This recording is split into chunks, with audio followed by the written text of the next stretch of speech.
Good afternoon. We're here with Humboldt County Deputy Health Officer Dr. Josh Ennis for the September 16th media availability. Thanks for being with us. Yeah, it was always a pleasure. Thank you. The Senior News asks, has the county eased restrictions to permit family and friend visits to residents of senior nursing care facilities? If so, are those published anywhere? So the county has never been the one who has imposed restrictions on visitation to skilled nursing facilities. This was something that was put in place by our state, California Department of Public Health. In our local order, we've referenced that guidance. So that being said, there has been more recent guidance released, both by CMS, so a federal entity, as well as CDPH, that essentially establishes kind of some ground rules for visitation to occur. I think it's important to note that this is an incredibly vulnerable population. Early on, it was somewhere in the neighborhood of 40 or 50% of all deaths were occurring in those amongst nursing facilities.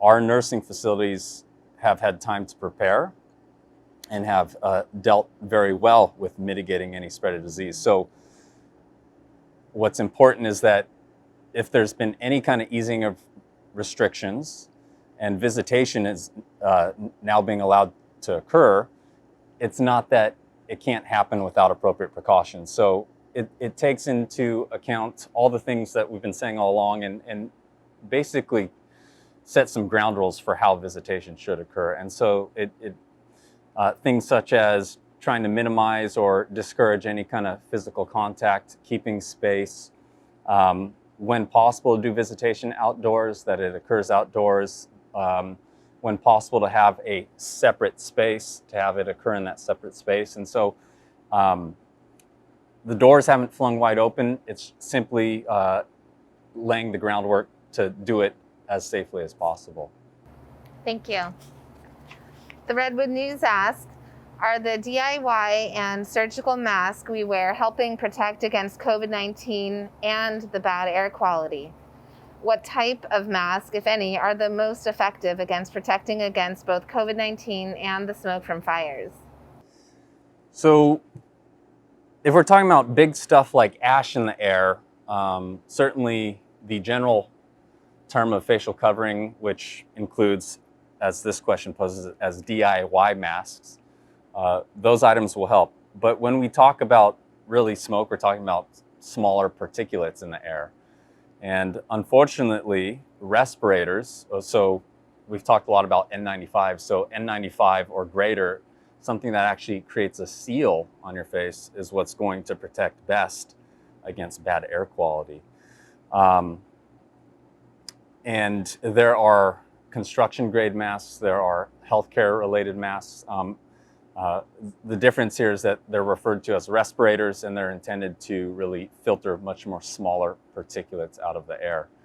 And so those would offer the most protection. I'm in no way recommending that everyone wear N95s at this time, but we know that the smaller, tighter, and more layered the mask is, the more protection it's generally going to offer from smaller and smaller particles, whether it's virus or particulate in the air from smoke.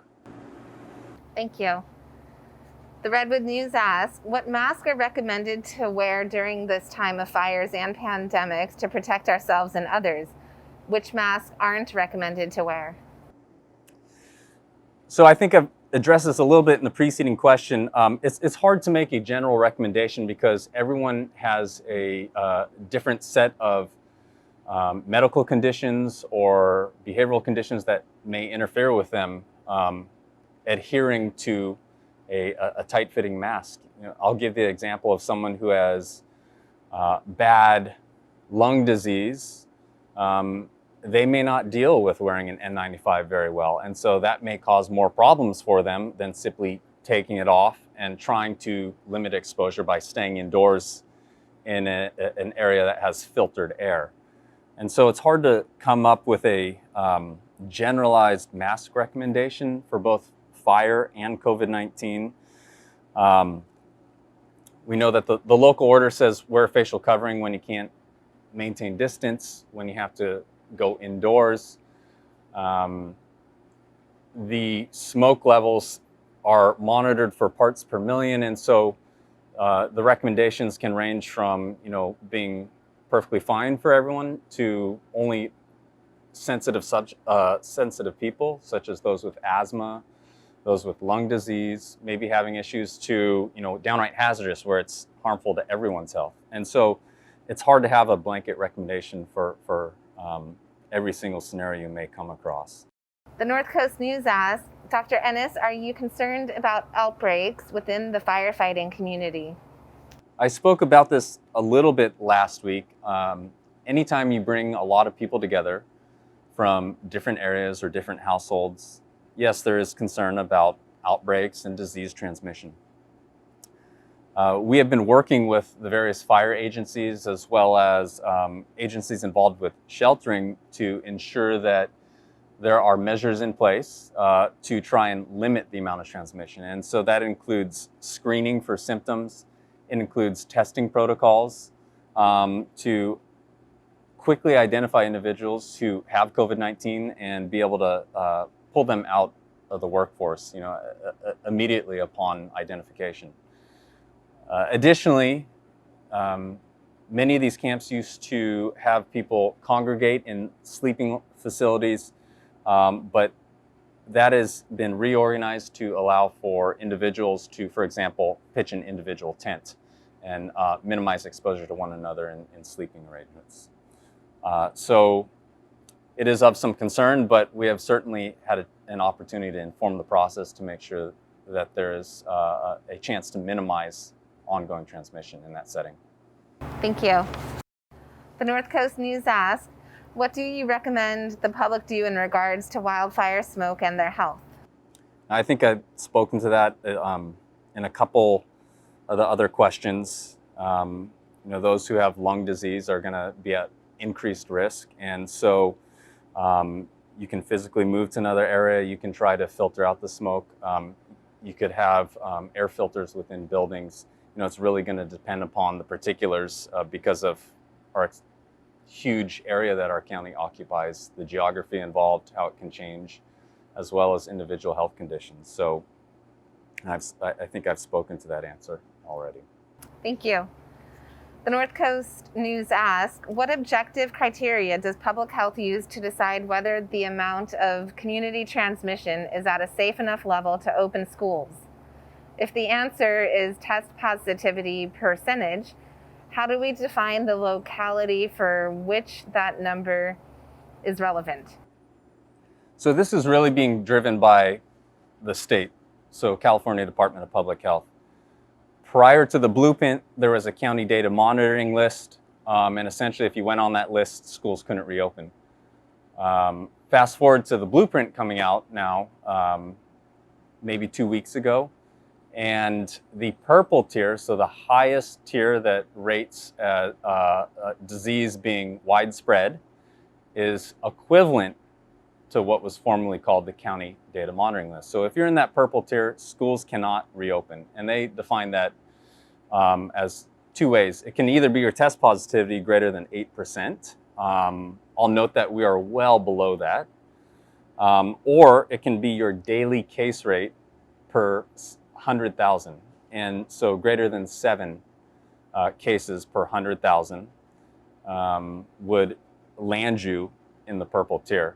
And so it's at that point that the state would not allow in-person instruction to begin for schools. The locality is a non-issue. We know that people sometimes live, for example, in Fortuna and they come to Eureka to work, or vice versa. And so approaching this from a real local acute level just really doesn't make sense. It's very clear the COVID-19 is throughout the county. Making individualized risk assessments really has little utility at this point. And so it's really driven by county level numbers and determined by the state. Thank you. The North Coast News asked, if a school is doing in-person learning, what happens when a student or teacher tests positive? Will the whole school be quarantined for 2 weeks and then retested? So given the amount of variability between schools, it's really hard to come up with a one-size-fits-all approach. And so really this is on a case-by-case basis.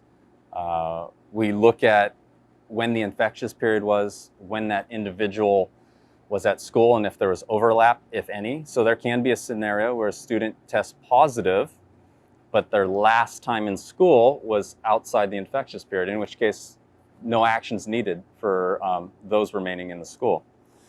There can be scenarios where there was a lot of overlap, and perhaps the structure of the in-person instruction caused more than one classroom to potentially be in close contact with that individual. That would require quarantine of more people. And so there's a big spectrum of a response, and so it's really on a case-by-case basis. At this time, if students do go out on quarantine, quarantine is for 14 days, regardless it's for 14 days after the last day of exposure to the known positive. We are recommending that those quarantined be tested 7 to 10 days after the last day of exposure prior to bringing them back. It's not a requirement, but we're strongly encouraging that to occur in instances where students have quarantined. Thank you. The North Coast News asked, do you believe hybrid schedules that ask students to come to school on alternating days actually minimize risk? Or are they just a consequence of schools lacking space for appropriate distance? I think alternating days does accomplish some risk mitigation, and that's for a couple reasons. If we're bringing fewer people to the educational site, and it turns out that one of those individuals is positive, that's fewer people that potentially can come into contact with that individual. A second reason that it helps mitigate the risk is because we know that once someone becomes positive on, let's say, day one, we know that up to 48 hours, so 2 days prior, that person can actually transmit the disease, the virus. And so as someone becomes symptomatic, say on a day that they're home, and if they haven't been in the classroom for 2 days, that's only one exposure day to other people. And so you're minimizing the potential for exposure to individuals. So it does minimize risk by simply bringing fewer people together and minimizing the potential exposure. It's a natural byproduct of that to, by virtue of having fewer people, allow for more appropriate distancing. And we know that 6 feet is the number we fixated on. Those first 3 feet really give you a lot of mitigation of transmission to disease, and that's why the number is a range that's slightly less than 6 feet, because you get the most mileage, so to speak, out of the first 3 to 4 feet. But it's a natural byproduct, and it's not a way around circumventing appropriate distance measures. Thank you, and thank you for being with us today. Yeah, thank you.